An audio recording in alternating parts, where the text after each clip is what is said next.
આમોદ બચ્ચુકા ઘર શાળામાં 77મા પ્રજાસત્તાક પર્વની હર્ષોલ્લાસ સાથે ઉજવણી.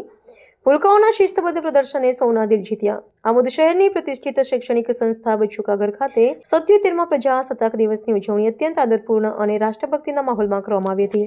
શાળાના પ્રાંગણમાં આયોજિત આ સમારોહમાં શિસ્ત, સંસ્કાર અને દેશપ્રેમનો ત્રિવેણી સંગમ જોવા મળ્યો હતો.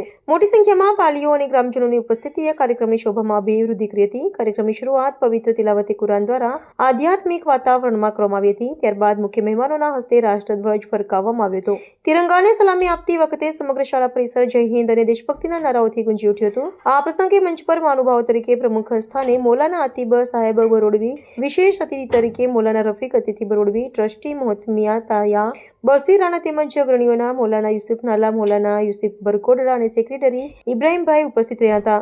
શાળાના વિદ્યાર્થીઓએ પોતાની સુષુપ્ત શક્તિઓનું પ્રદર્શન કરતા વિવિધ સાંસ્કૃતિક કાર્યક્રમો રજૂ કર્યા હતા. નાના બાળકો દ્વારા રજૂ કરવામાં આવેલા દેશભક્તિ ગીતો, પ્રભાવી વક્તૃત્વ અને નૃત્ય નાટિકાઓએ ઉપસ્થિત મહેમાનો અને વાલીઓને મંત્રમુગ્ધ કરી દીધા હતા. ખાસ કરીને નાના ભૂલકાઓનું આત્મવિશ્વાસ ભર્યું સ્ટેજ પરફોર્મન્સ અને તેમની શિસ્ત જોઈને લોકોએ તેમને તાળીઓના ગડગડાટથી વધાવી લીધા હતા. શાળાના મુખ્ય સંચાલક અને ટ્રસ્ટી તાયા બાસીર રાણાએ પોતાના પ્રાસંગિક પ્રવચનમાં જણાવ્યું હતું કે આજે આપણે જે આઝાદીનો શ્વાસ લઈ રહ્યા છીએ તે મહાન સ્વાતંત્ર્ય સેનાનીઓના બલિદાનનું પરિણામ છે. વિદ્યાર્થીઓએ દેશના જવાબદાર નાગરિક બની દેશપ્રેમ, એકતા અને શિસ્તને પોતાના જીવનના મૂળભૂત મૂલ્યો બનાવવા જોઈએ.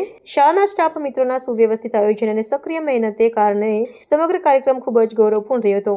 કાર્યક્રમના અંતે સામૂહિક રાષ્ટ્રગીતનું ગાન કરવામાં આવ્યું હતું. ત્યારબાદ શાળા તરફથી મહેમાનો, વાલીઓ અને ઉત્સાહી બાળકોને મીઠાઈનું વિતરણ કરી આત્મીયતા સાથે કાર્યક્રમનું સમાપન કરવામાં આવ્યું હતું.